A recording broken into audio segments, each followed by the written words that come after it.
Hello, everyone. Welcome back to another video with On Point Politics. And today we're going to be going over my updated electoral college map. Hit the like button, subscribe, and make sure to comment because it'll help us out with the algorithm quite a bit. And we can get honest and accurate information out there for people to digest.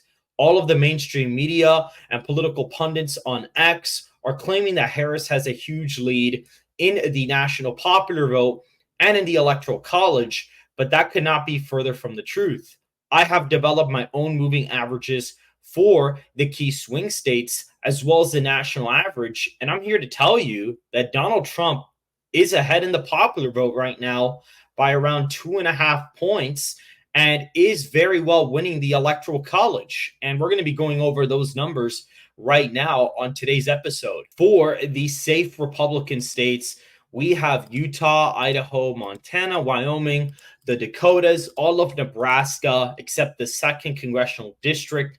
That district is trending to the left by quite a bit, so that's why that'll be going in the toss-up category for now. Kansas is in the safe column, Oklahoma, Arkansas, Louisiana, Mississippi, Alabama, Tennessee, Kentucky, Missouri, West Virginia, as well as Indiana and South Carolina right now. That puts Trump roughly at 122 safe electoral college votes. And looking at Alaska, that also goes in the safe column as well, including a Maine 2nd congressional district. And what I've mentioned before, Rich Barris is saying that right now, Ann Seltzer is withholding a plus 19 poll out of the state of Iowa for Donald Trump, mainly because it doesn't align with other polling. But her polling's been pretty spot on in Iowa the past few cycles. It actually tends to underestimate Donald Trump as well. So he may be winning it upwards of 20 to 21 points. And when it comes to elections like this, when you're doing well in that kind of a state, that expands into Wisconsin, Illinois, and Minnesota, as well as like Indiana even. That kind of just applies to that whole area. If he's winning Iowa by 20, 21 points, he's not losing the election because that carries over to the rural vote in Wisconsin, even some parts of Illinois, Minnesota, like this little, basically connecting area of these 4 states, and even to an extent, some of the rural areas in Indiana, like it really carries over to the Midwest. Iowa is a huge proponent of the Rust Belt and is actually a lot more important than people even realize. Now, this is going to go in the safe column as well as Ohio. I think Ohio could possibly be in that, plus 15 point range. I think Iowa is probably going to be around 19, 20 points. I believe Ohio is probably 15, 16 points right now for Donald Trump. I do think Florida is going to be above 15 points right now. I think it's probably a 16, 17-point win. Republicans had a good primary turnout. They were tied in Miami-Dade in primary turnout, and I expect Donald Trump to win Miami-Dade County by possibly 7 to 8 points right now, and that's looking really great for him. Now, looking at the safe Democrat states, we have California, we have Vermont, Maryland, Massachusetts, then Maryland, and District of Columbia, as well as Hawaii. If he probably is going to outperform expectations in the state of Hawaii right now. So that is definitely pretty fascinating.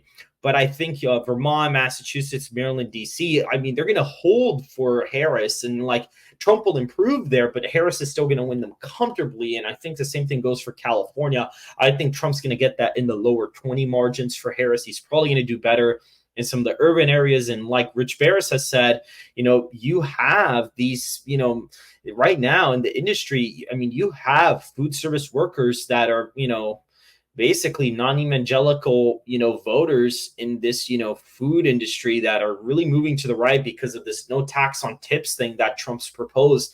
And a lot of those voters were going to vote for Trump anyway. And this is something Robert Barnes talked about on the latest episode of What Are the Odds?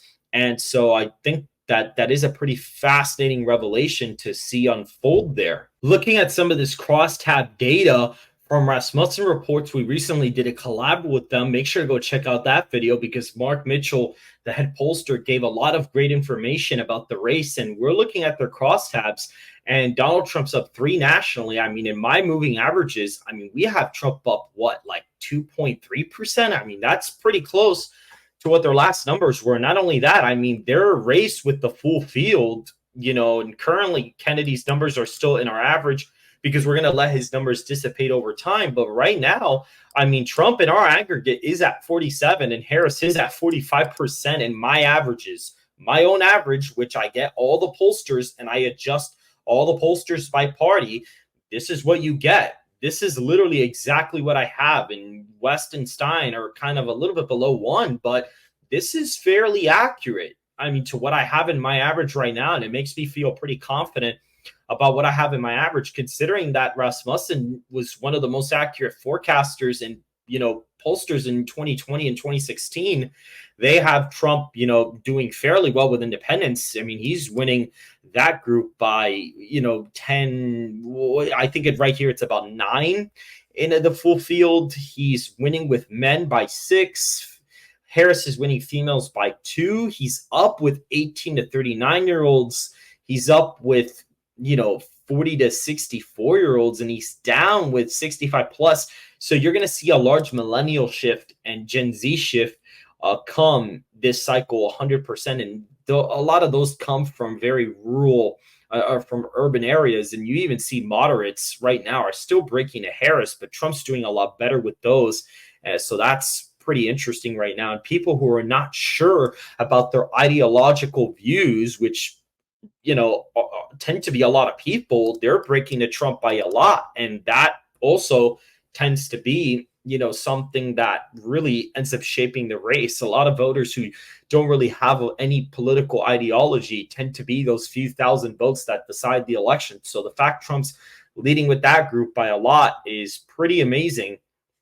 And we see with income groups, I mean, lower income groups, Harris is up by 1, Trump doing very well with 30 to 50, which is a part of that urban industry, the food service industry that, that tax on tips, no tax on tips policy is going to be really popular with 50 to 100K. I mean, Harris is up by 3, and then she's doing very well with 100K plus. But you see people on that lower end of the spectrum, they're breaking for Trump by quite a bit. And people who are not sure about their income, which I don't know how you would not be sure about that, but they're breaking for Trump by quite a lot. And people who attended college but did not complete, they're breaking to Trump by 11. College graduates are tied, and graduate school is not that great of a margin for Harris. Even right now, I mean, entrepreneurs are breaking to Trump. Government workers in employment are breaking to Trump by, I think it's by 8 points. That's a bad sign for Harris in Virginia. Private, companies, the private sector are working for companies. I mean, Harris is up by 6. Retirees are breaking to Trump. I don't know what that would be, but Harris is up by a little bit. And people who, Biden approvals, people who strongly approve of Biden, which is not a lot of people, are breaking for Harris by a lot. People who strongly disapprove are breaking towards Trump, and people who somewhat disapprove of Biden are roughly tied. So, and there's a lot more strongly disapprove of Biden than there is strongly approve. So that's fairly interesting. But we clearly see here people who are not sure of the right track direction are breaking a Harris for whatever reason. But there is a lot more people in the wrong track category than the right direction. So that's pretty fascinating as well to look at those numbers.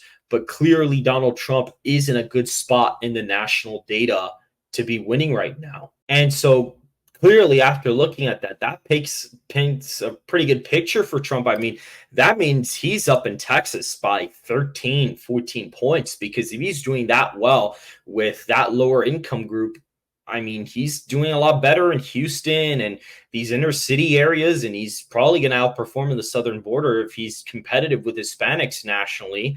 That's going to be fascinating. North Carolina, Georgia, those states would have to be in the likely Republican column, especially if Trump is doing really good with the 30 to 50K income groups. I mean, Trump is probably winning those states by, 6 to 9 points right now.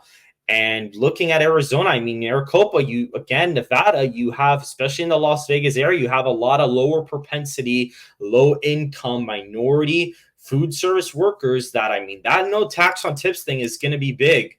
And you've seen in the polling data, Trump is performing 20, 30 points better with that group, even before no tax on tips policy proposal came out. And I think that's going to really shore up the Sun Belt. I think you're going to see a huge millennial Gen Z movement. And I think those TikTok videos, those live streams are really helping out Trump in those kind of inner city areas and are going to help him out in the Sun Belt quite a bit, to the point where it's not going to really be competitive. A lot of those states could really be called at exit poll closings, to be honest with you. Oregon, Washington, they'll be in the 10 to 15 point range for Harris. I think Colorado is probably a 9 to 10 point win for Harris. I mean, that state's just moving to the left by too much to even be remotely competitive. I actually think Illinois could be closer than Colorado. I think it's about an 8 or 9 point victory for Harris. I mean, when you look at Cook County, I mean, that county already shifted to Trump in 2020, and those trends are going to probably accelerate if Trump is doing that well with those lower income groups. I mean, you're going to see huge shifts in Chicago for Trump right now. And in Connecticut, Delaware, Rhode Island, I mean, those states are going to be in the likely column, as well as New Jersey. But New Jersey, I think, is about a 7 to 8 point victory for Harris. I don't think she does great there at all. I think Delaware is the similar margin too. I think Maine's first is probably under 15. It's probably about a 12 or 13 point win right now for Kamala Harris. And I think, New York, I think possibly is in that, 11 to 12 point victory column for Harris. I mean, Joe Biden was probably within margin of error there.